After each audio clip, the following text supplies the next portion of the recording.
Good morning વિદ્યાર્થી મિત્રો.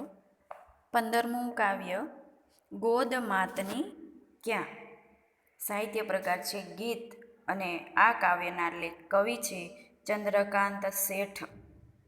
અહીંયા આ જે કાવ્ય છે એ કાવ્યમાં ચંદ્રકાંત ત્રિકમદાસ, એમના પિતાજીનું નામ ત્રિકમલાલ છે, શેઠ છે અને ખેડા જિલ્લાના ઠસારા ગામના વતની છે. ગીત છે અને એના કવિ ચંદ્રકાંત શેઠ. જન્મ છે 3/2/1938. એમનું વતન કયું? ઠસારા ગામ અને પિતાજીનું નામ ત્રિકમલાલ શેઠ. ઉત્તમ એટલે કે શ્રેષ્ઠ પ્રોફેસર તરીકે નિવૃત્ત થયા પછી ગુજરાતી વિશ્વકોશમાં બાળ વિશ્વકોશમાં સૌ સંપાદક તરીકે કાર્ય કરે છે અને તેઓ મુખ્યત્વે કવિ, વિવેચક અને નિબંધકાર છે. પવન રૂપેરી ઉઘડતી દિવાલો, પડઘાની પેલે પાર, એક ટહુકો પંડમાં, ગગન ખોલતી બારી, સગે એક જળહળીએ, જળ વાદળને વીજ એમના કાવ્ય સંગ્રહો છે. ચાંદલિયાની વાડી, હું તો ચાલું મારી જેમ અને ઘોડે ચડીને આવું છું, એ તેમના બાળ ગીતોના સંગ્રહો છે. નંદ સામવેદી તેમનો લલિત નિબંધોનો સંગ્રહ છે. ધૂળમાંથી પગલીઓ સ્મરણ કથા છે. ધૂળમાંથી પગલીઓ એ એમની સ્મરણ કથા છે. તેમના પુસ્તકો અને સાહિત્યોના આધારે તેમને ગુજરાત સરકાર તરફથી રણજીતરામ સુવર્ણચંદ્રક તથા સાહિત્ય અકાદમી દિલ્હીના એવોર્ડ પ્રાપ્ત થયા છે. કાવ્યનું નામ છે ગોદ માતની ક્યાં. ગોદ એટલે કે ખોળો અને માત એટલે કે મા. માના ખોળામાં જે બાળક બેસતું હોય છે એટલે કે માના ખોળામાં બેસવા માટેની માની જે ગોદ આપણને ક્યાંથી મળે, એમ અહીંયા એક માતાનું ખોળા એટલે કે માતાનો જે વહાલ જે પ્રેમ છે આપણને ક્યાંથી પ્રાપ્ત થાય. માતાની ગોદ એટલે કે કોઈ પણ વયના કોઈ પણ વય, નાનું બાળક હોય કે મોટું હોય કે કોઈ પણ વયના કોઈ પણ ઉંમરના સંતાનનું સ્વર્ગ તેનું સર્વસ્વ, માતાની કે માતાના પ્રેમની સરખામણી કોઈ સાથે ના થઈ શકે.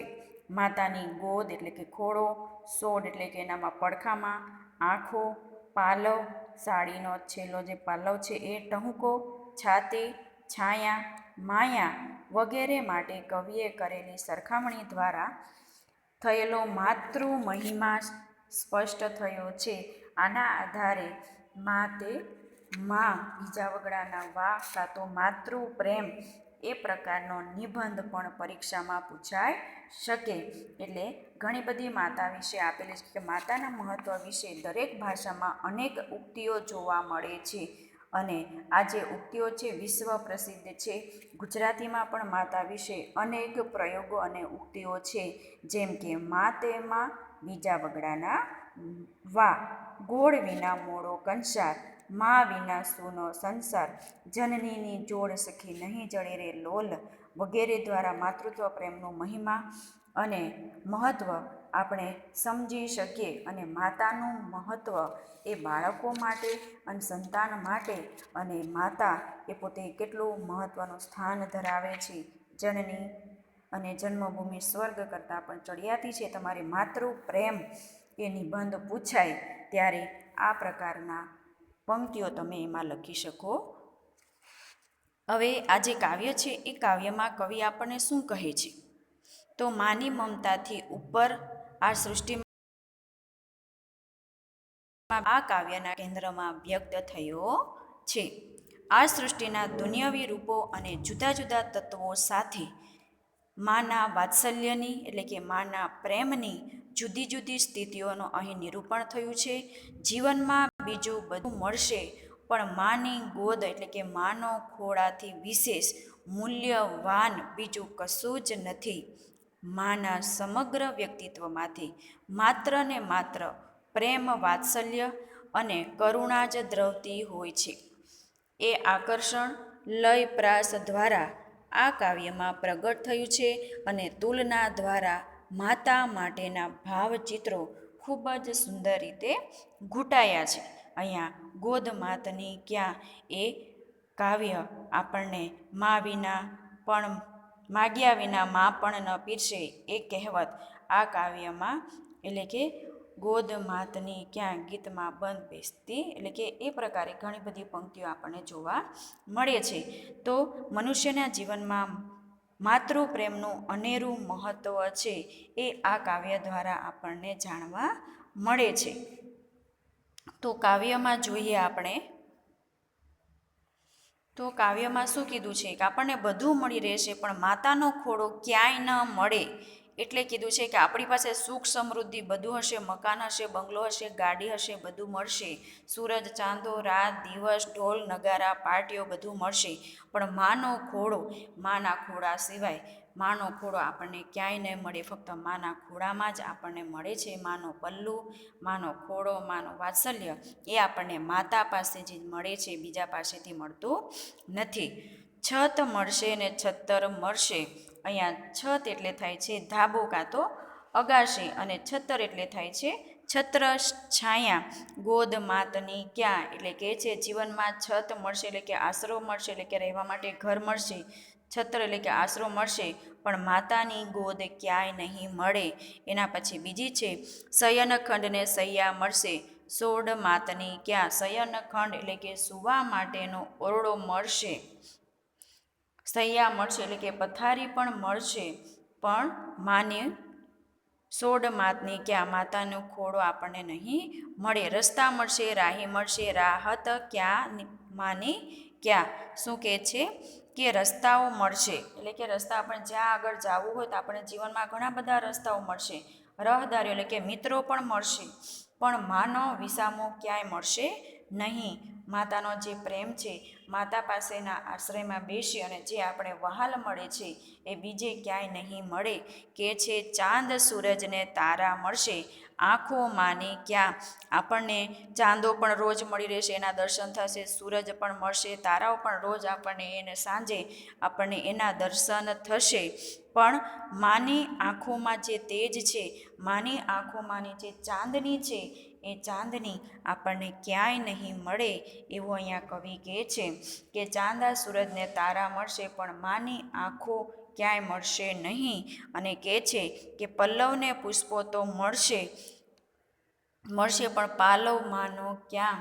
અહીંયા કહે છે પલ્લવ એટલે થાય છે તાજા કૂણા પાન એટલે કે તાજા કૂણા પાન કે સુંદર રંગબેરંગી ફૂલો સુગંધીદાર આપણને ગમે ત્યાંથી વેચાતા કે આમ નામ મળી રહેશે પણ શું પાલવ માનો ક્યાં. જે માતાનો જે પલ્લુ છે એ પલ્લુ પકડી અને બાળક એની સાથે રખડતું હોય છે અને જ્યારે માની પાસે હોય ત્યારે એને કોઈ પણ જાતનો ડર લાગતો નથી. એટલે કે માનો પાલવ ક્યાંય નહીં મળે. સુરતાલને સંગીત મળશે, ટહુકો માનો ક્યાં. આપણે આનંદ કિલ્લોલ કરવો હોય તો પાર્ટીઓમાં જઈએ, સંગીત વગાડીએ, પિક્ચરો જોઈએ, ગીતો સાંભળીએ, એના દ્વારા આપણને આનંદ મળી રહે. પણ માનો જે વહાલ સોયો પોતાના પુત્ર કે દીકરી માટેનો જે ટહુકો નીકળતો હોય એ આપણને ક્યાંય નહીં મળે. એટલે કહે છે કે સંગીતના જીવનમાં સુરતાલને સંગીતનો આનંદ તો મળશે જ પણ માનો જે મીઠો બોલ એટલે કે મીઠા જે વેણ છે એ ક્યાંય સાંભળવા મળશે નહીં. કહે છે હાજર હાથ હજાર હોય પણ છાતી માની ક્યાં. કોઈ આપણને મદદ કરવા માટે ઘણા બધા લોકો હાજર હોય પણ માને આપણે ભેટીએ છીએ ત્યારે એને જે છાતી એટલે કે મા ભાથમાં લે ત્યારે જે સુખ મળે છે એ સુખ આપણને એ હજાર હાથવાળો આપે એના જેવી મળતી નથી. એના પછી કહે છે કે હજાર હાથ હાજર હોય, મદદ કરવા માટે ઘણા લોકો હાજર હોય પણ મા જે આપણને પોતાના હૃદયમાં બાથમાં લે અને ભેટે છે અને જે સુખ આપે છે એ આપણને આ બધાની પાસેથી મળશે નહીં. બારે ઉમટે મેહ હેતની હેલી માની ક્યાં. અહીંયા કહે છે હેલી એટલે કે હેતની વર્ષા જડી પોતે પોતાના બાળકને જે વહાલ કરે છે, નાનું હોય કે મોટું હોય, એ હેતની એટલે કે છે બાર ઉમટે મેં એટલે કે 12 મહિનામાં એટલે કે 12 ઉમટે મેં એટલે કે માતાનો જે પ્રેમ છે 12 માસ વરસતો રહે છે, અનાધાર વરસાદ વરસે પણ માતાની હેતની હેલી ક્યાં મળશે જે 12 મહિનામાં જે કાંઈ મળે છે, પણ માતાનો જે પ્રેમ છે, જે હેલી છે, એ હેતરૂપી વર્ષા એ આપણને બીજા પાસેથી મળતી નથી. ભર્યા ઉનાળે પરબ સરખી, છાયા માની ક્યાં. ઉનાળો હોય તો આપણે એસી શરૂ કરીએ છીએ, પંખાઓ ચાલુ રાખીએ છીએ, ઠંડુ પાણી પીએ છીએ, ઠંડા પીણા પીએ છીએ, એ બધું મળી રહે.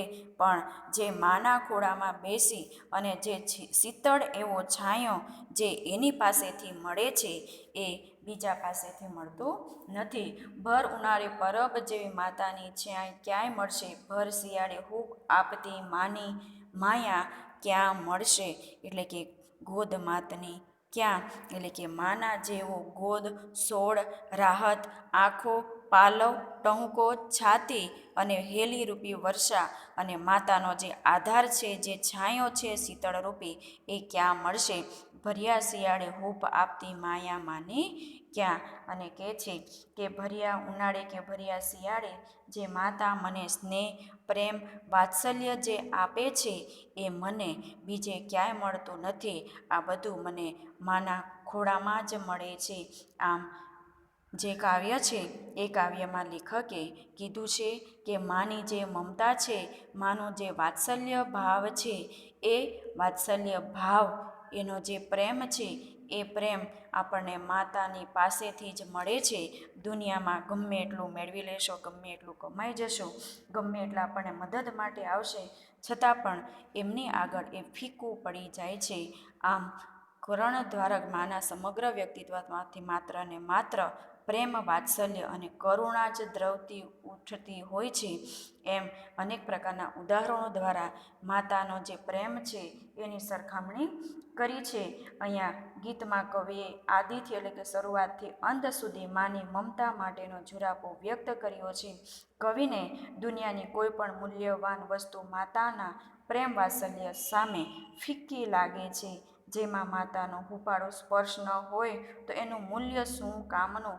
કવિ વારંવાર પ્રશ્ન પૂછે છે કે જીવનમાં તમામ પ્રકારની શુભ સાહેબી મળશે, પણ એ દરેક વસ્તુમાં જો માતાની ગોદ, માતાની સોળ, માતાની રાહત કે માની વાત્સલ્યપૂર્ણ આંખો અને માનો પાલવ કે માનો મીઠો સ્વાદ કે માની હેતની લહેરી માની છાયા કે માયા જો ન મળે, એનો જો અભાવ હોય તો એ શું કામનું. એટલે કે માં જ આ બધું આપણને આપી શકે. અને માતૃ મહિમાને બિરદાવતા આ ગીતને કવિએ ઉપમા અને રૂપક અલંકારોથી સર્જાવ્યું છે. આમ આ રીતે આ કાવ્ય ખૂબ જ માની વિશિષ્ટતા દર્શાવતું એક પ્રકારનું કાવ્ય ગીત રૂપે અહીંયા આપેલું છે. કવિ શ્રી રાજેન્દ્ર પટેલે એમના માતાના અવસાન પ્રસંગે કવિ ચંદ્રકાંત શેઠને એક સુંદર મરમાળી પંક્તિ આપેલી, છત્ર છાયા તો મળે પણ માનો ખોળો ક્યાં. આ ઉક્તિ સાંભળીને કવિને ગોદ માતની ક્યાં ગીત રચવાની પ્રેરણા મળી અને એ કાવ્ય આપણી સમક્ષ આપેલું છે.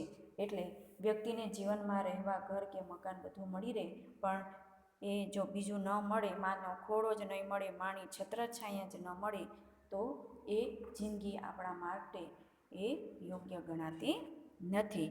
આ રીતે અહીં કાવ્ય પૂરું થાય છે. એના શબ્દાર્થ અને સ્વાધ્યાય લખી નાખો. અને માતૃ પ્રેમ એ નિબંધ પણ તમારે વાંચવાનો રહેશે. અસ્તુ.